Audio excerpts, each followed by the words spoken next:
ما شاء الله يا شيخنا. وقامل وانا تنبيه لمن بدي بتاكين يا أنا تاموتو مو وكنا تنكنا ولا أنجدا فوسوتو أنت فوسو تورون إن شاء الله ويان تنكنا إن شاء الله حقتنا خيو مخ yo kenyani gananya ngamula non continue toujours fota fodal gelli kesu ke jab kutakin ko rôle be anne ñu mu ngor jouer aro xey farunga gelli silama ko wala gelli atongaro kofo nga tele mo ko be kofo nga yan kof sering mo be quoi fotal Cheikh Abdourahmane angutu annabi ñimmu angani fay yogoni igeri ñi yeke yaxen kamma idi nantui sorondanga ina xencendi foni ñatel ngoni ina xencendi foni ñatel ngondi ina ñekko angana kempay sasa fofo betiye sunta Allah kendangi kedi kunga iger gongonde sudo monasu kita ikisido kunya annabi ñimmu yogoniri i xeyi mana ni manne nanti xar toñungunde mbok ko fon noxo toñungunde xar bogo ko fon noxo annabi ñimmu yogoniri i xayni mana ni manne nanti yugodo yaxre kunyan yaxallem xay yugodo yugo kempet meda yaxallem wala yaxre do yaxre kempet meda yaxallem annabi ñimmu yogoniri ke a ñingi maxa problème sugir kita idi kisi do ke ay kenyani annabi ñimmu qayndi mana ñimmeni na ko fo ña sirondi yibe gana faamu kunga nantan kellawa anda wande berni anani anta ko fo sirondi ni xara Allah yimme bana betiyeke Allah yimme bana betiyeke on Allah bana betu kenga fobe sirono kofonga Allah bani antu o yimet wor jamanu beni Allah ganno o tangiya beti foni ngi maxa bani su xalle xaron dangi keñimen fo xoreña soro beni wacca iga fankene do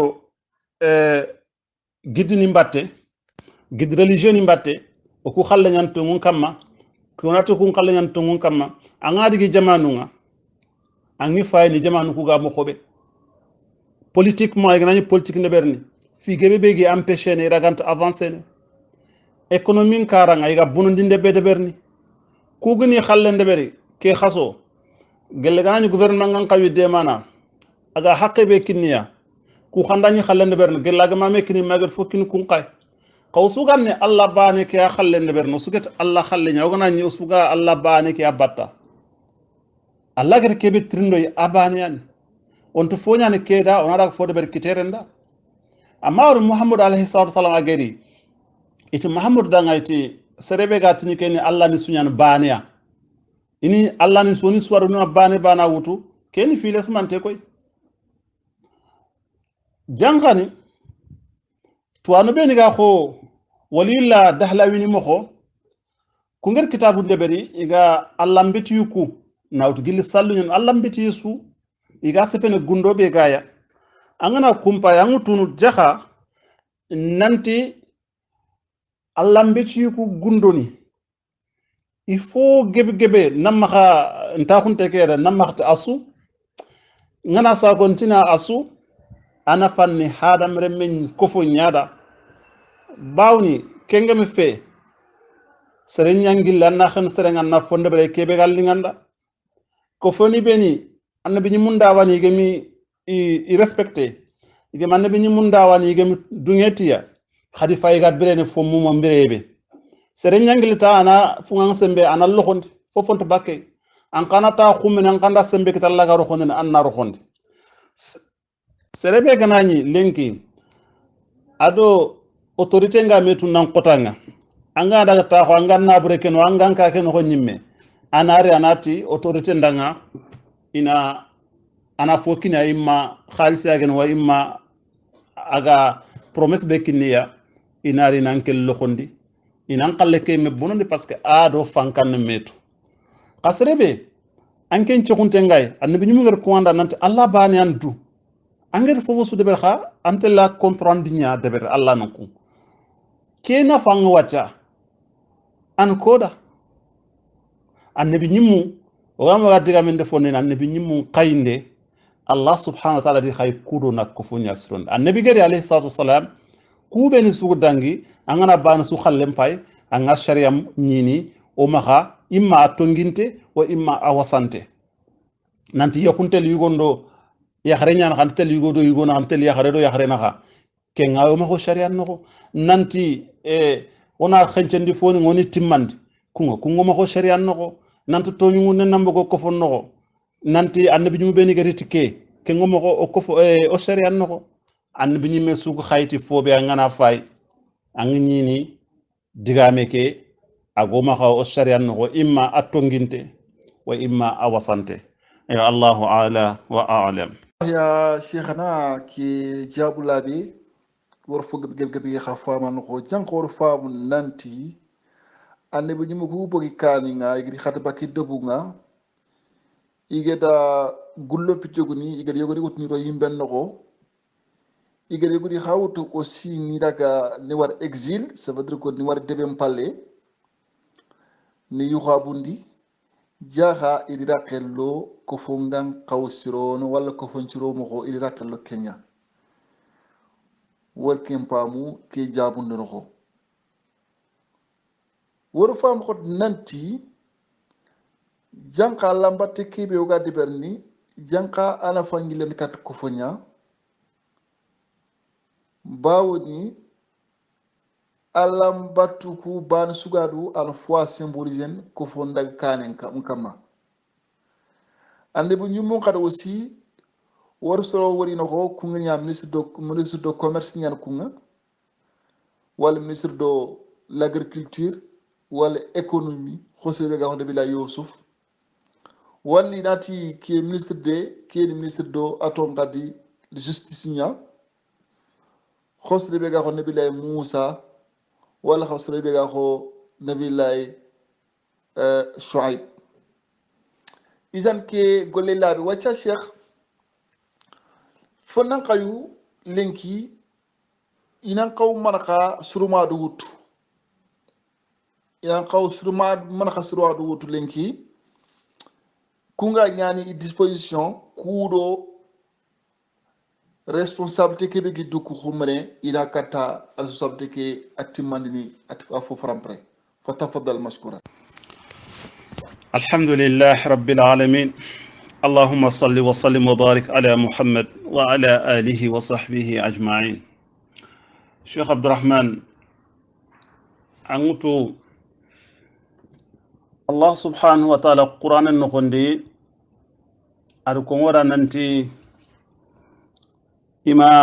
خيف على سوخي غانتاي غير خايتي إسرو انتفخن نياي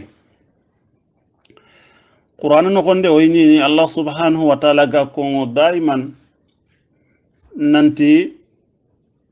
Qur'ane igada nya kebe idinya arabenya yo kenga kentudo nanto ko arabin qotte ke bane bawno suya nga yar buni qottunya safanton ne yere serenga na yamulla annan cigi kofonda ho safan nan cirunga kono serenga mulina ande maga manke fu dusu ana demande kede berni en contre Allah tatinana ko fon ndema manna ko fon cirondi la budda anna nyanga yata fo beda ash'ur annan tine yogo ana nyanga maha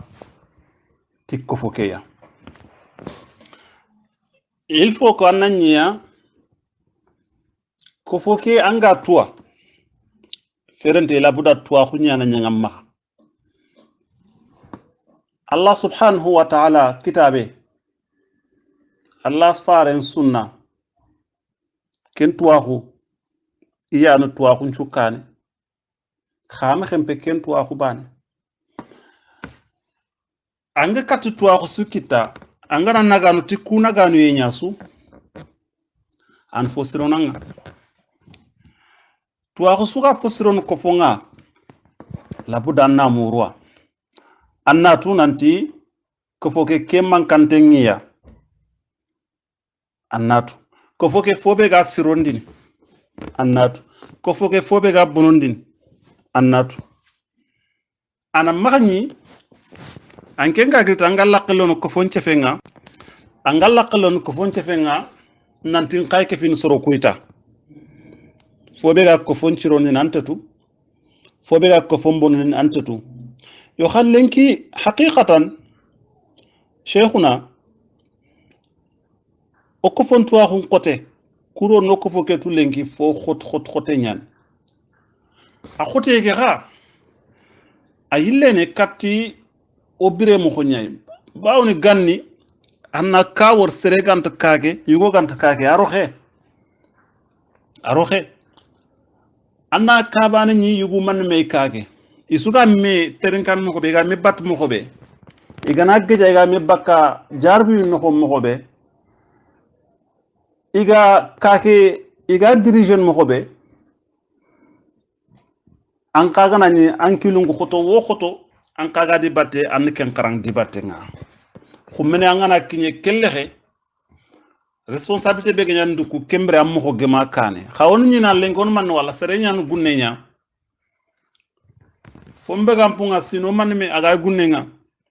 aga ni baka kembre adangi tankarge tandume aga bakki fa bankan kota ben 18 anya an tampile sinia kenganari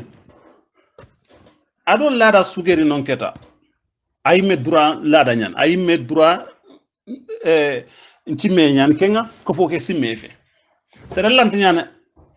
ko fo palle fo be gampunga tampile sine tanaxte sine anke nganari ta khasu filli annare am sereni dukane anganari ta ko tang ken ko fo de berni har kake tang kake de berna mamulan karna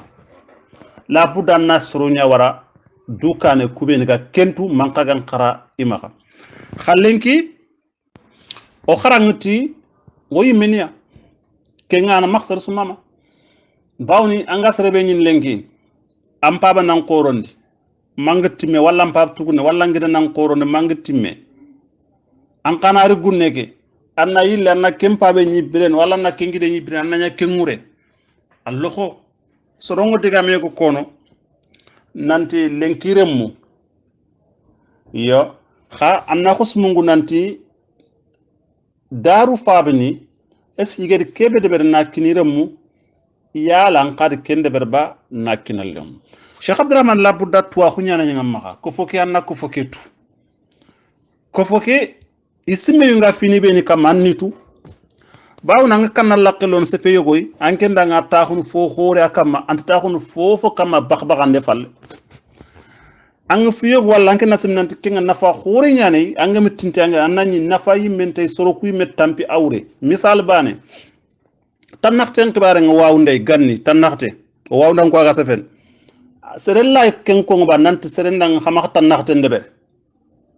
itna marambeli nyana nga mais cheikh madiakho hafidahullah adema kono tanyu wagir duam pa abdou bonne rahmahullah ad kono ngananti fofo gado naburu mbononya xag kat fofo su deberne tank soro ko ma santi duya falle nanti naburu mbononya ne intu walla mais lenki annata badu man manni konte anaraga taxu tannaxte mbitonga timme gelanga walla iga tannaxte deberne awren manne abire kubeni geni tin no on debernia anke nas nafa khore ni dangne allah ta laqellone anani kempe imam pamu yimme abire anke ngasbent karabe ade ko ngasbent karabe tuwa khuni khay ko foni kuno ko foni ku ta ko fini khakama anke ngani lemna ko ke anke tina kunu khafuni nya baw nanke nyaxanti intérêt niku anke nyaxane kuna nanti baxandi foni yan xangana tinti bire anatu nat jaxaku adni itahu nafa khore nya kamma ado khadi serebe ga mulla ina kofo ndeberi labu danna nya srenya kofo ke simme kofo ke nafa anga kenya walla ndukane bawni hangna yanga kofo sirondini anke nyimme gan an nafa nya duram murnu kenga sodo ku turin to fede aga dallo dalirna woriya igana worin man debern igamul yan tuma maga igatu nan tange darja nyalli nganda in darja kewta ina kinan anga dang nox a kharamo e khara Allah ga not khabar